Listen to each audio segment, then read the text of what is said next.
So, as you may know or may not know, depending on who you're listening to, COVID-19 is still very much a thing. In excess of 300 people in America are dying every day from COVID. That means that every 10 days, as many people who died on September 11th are dying from COVID. How did this become something that we're totally cool with? I just don't understand it, right? You're sick of wearing masks? Well, you know what? I'm sick of people dying from COVID. I know more people who have COVID now than when it first started. And when COVID first started, I lived in the third most affected county in the entire world. And everybody I know who has COVID now has had both vaccines and at least one, if not two, booster shots. Okay, so if you get COVID and you have been boosted, you probably won't go to the hospital and you almost certainly won't die, but you are still at risk of getting a long COVID, which is not something we talk enough about. There are people a year, 2 years out who still are suffering horribly. And doctors have not been able to figure out how to get them well again. This is serious stuff, guys. So please wear a mask, social distance. Even if you're outside and you're in a crowd, you need to wear a mask. This is infuriating that we are willing to put up with this shit. You know, it's bad enough that the right has gone all in on being a death cult. But the Democrats need to be smarter about this. Okay? It is not acceptable. None of this is acceptable. So be smart, wear a mask, get vaccinated, get boosted, and stop listening to people who tell you that your freedom not to have to wear a fucking piece of cloth over your face is more important than keeping you alive. You may have heard that the actors Johnny Depp and Amber Heard, who used to be in a relationship, are suing each other for lots of money. Each of them is claiming abuse. Each of them is claiming that the other one is lying about how he or she has characterized the relationship. And I have to be honest, I don't really have an opinion. I haven't been paying attention that much because, in the grand scheme of things, I don't think this is an important issue. It certainly won't affect most people's lives, except theirs, of course. Um, from what little I've seen, it does seem as if the coverage has been pretty wildly misogynistic, but that's not my point. Because again, it's not something I've followed closely. Although I do think that's something that needs to be pointed out. My point is that I have seen 10 times, 20 times, 50 times more coverage about this very private case between two human beings than I have about the fact that the wife of a sitting Supreme Court justice was actively engaged in committing sedition against our fucking country. Media, get a clue. Ginni Thomas, focus on her for a change, for God's sakes. If we keep letting this shit slide, there's not going to be anything left. Today, we learned that Michael Sussman was acquitted of the charge that he had lied to the FBI. This is a case that has been going on, I don't know, 2 years, 3 years, I have no idea, but it's like a year longer than the entire Mueller investigation, and the whole point of it was to investigate the investigation, right? Investigate the Russia probe. Um, John Durham, who is a total hack, who was doing the bidding of Bill Barr, went on this actual witch hunt against Michael Sussman. And because Merrick Garland didn't want to seem quote unquote political, he allowed the case to go forward.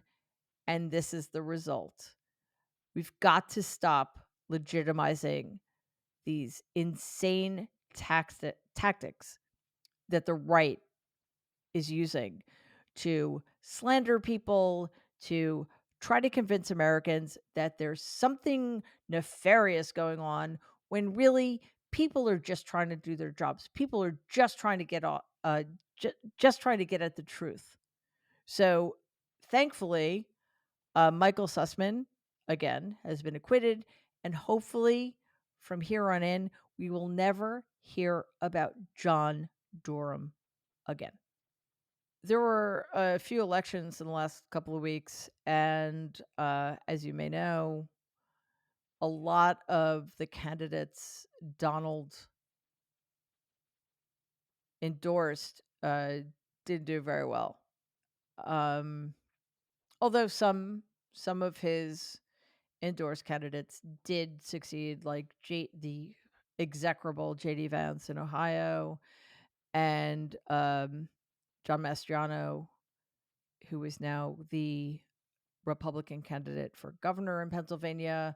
So, it wasn't a total wash. So we still need to be on our guard. But um, his attempt to challenge Brian Kemp and Brad Raffensperger, who were instrumental in making sure that the election results in Georgia were protected, uh, failed. He did not succeed in ousting them.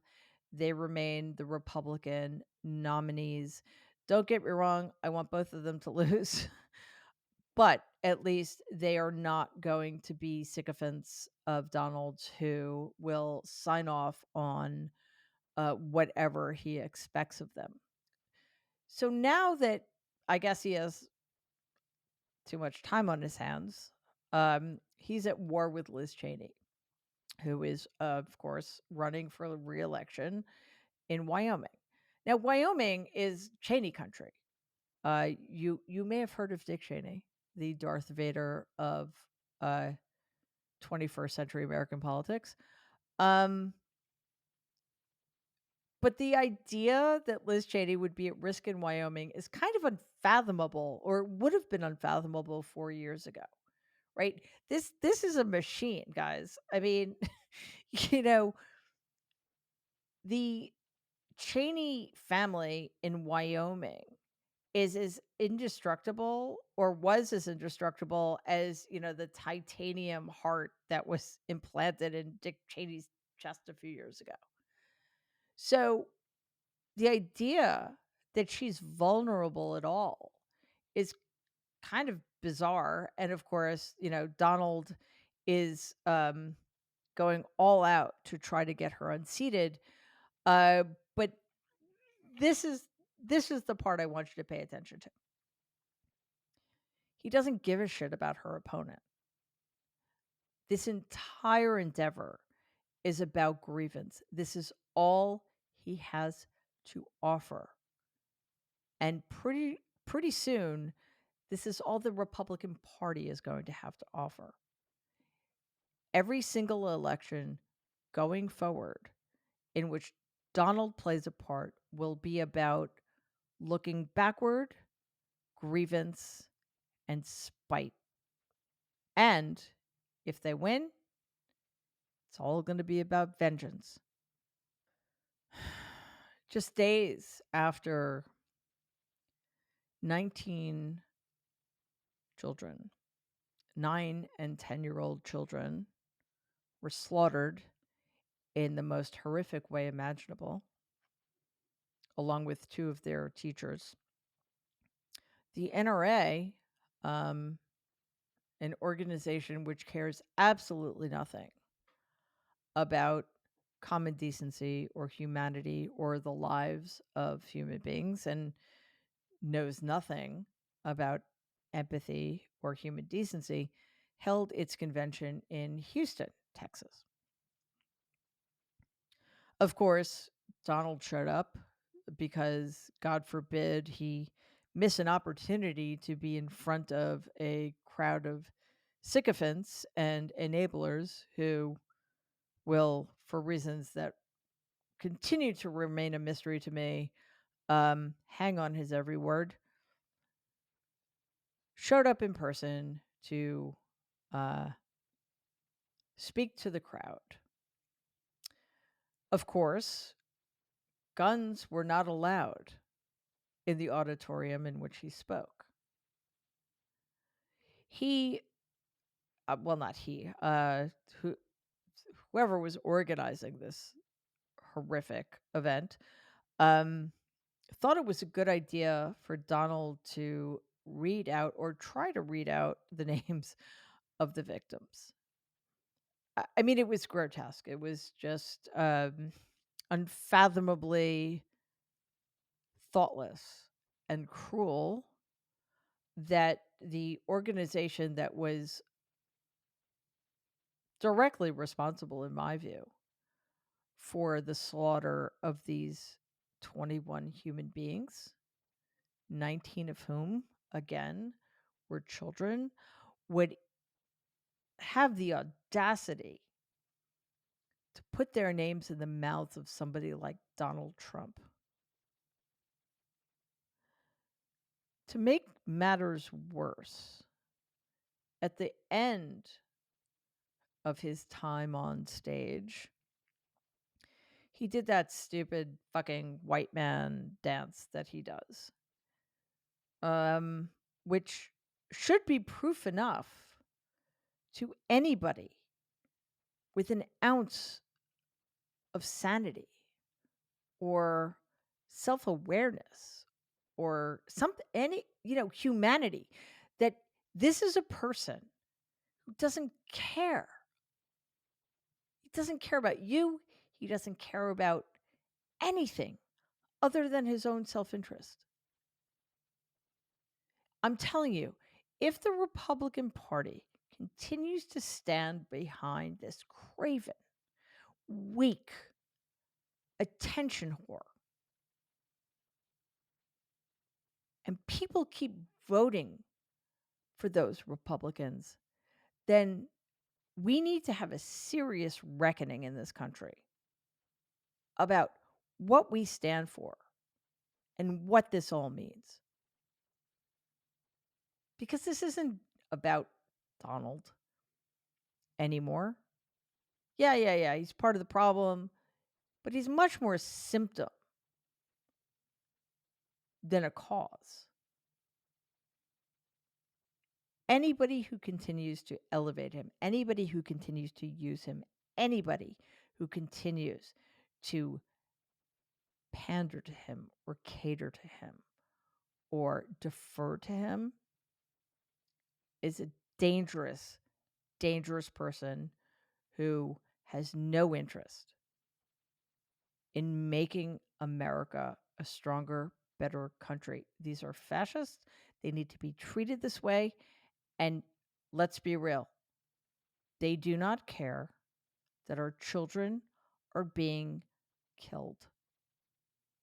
So please, for God's sakes, act accordingly. So apparently, it's taken the total repeal of the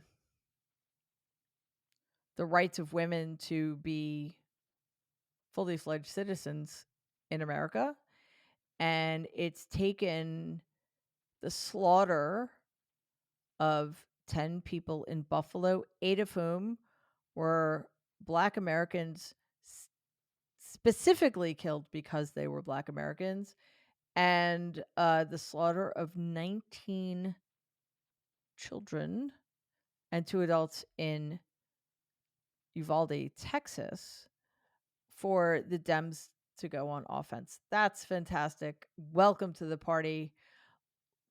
Let's keep going. I don't understand why it's taken so long. I don't understand why the Republicans war on voting rights and the Republicans war on immigrants and people of color, and the Republicans gerrymandering and uh, essentially quite clear statements that they will do anything in their power to make sure that they destroy American democracy.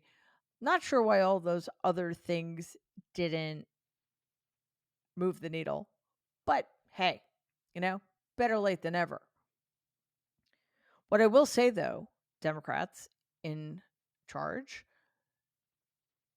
once rights are taken away, once lives are taken away, you can't really restore them.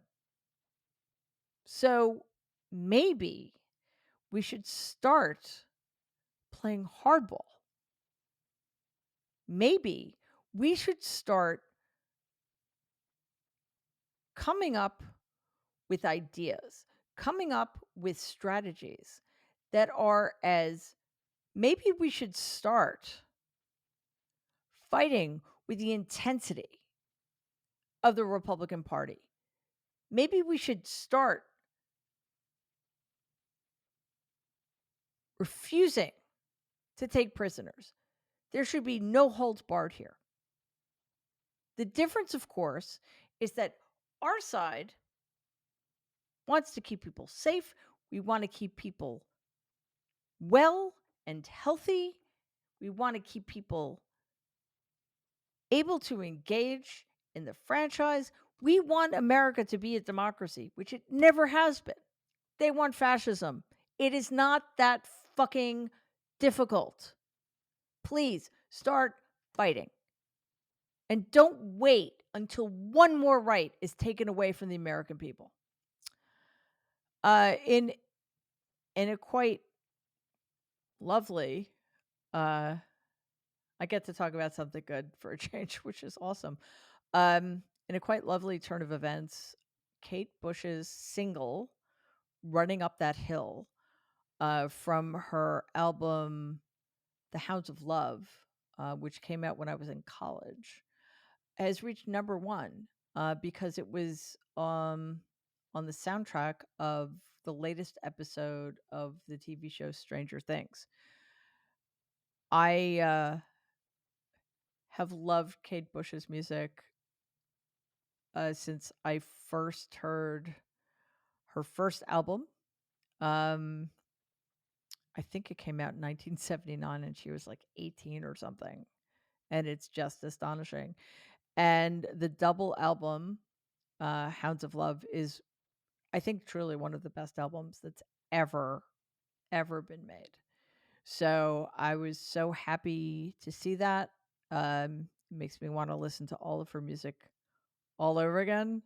I highly recommend it. She's extraordinary, and it's really nice to have something good happen. So please go get her music right now. It's absolutely worth a listen.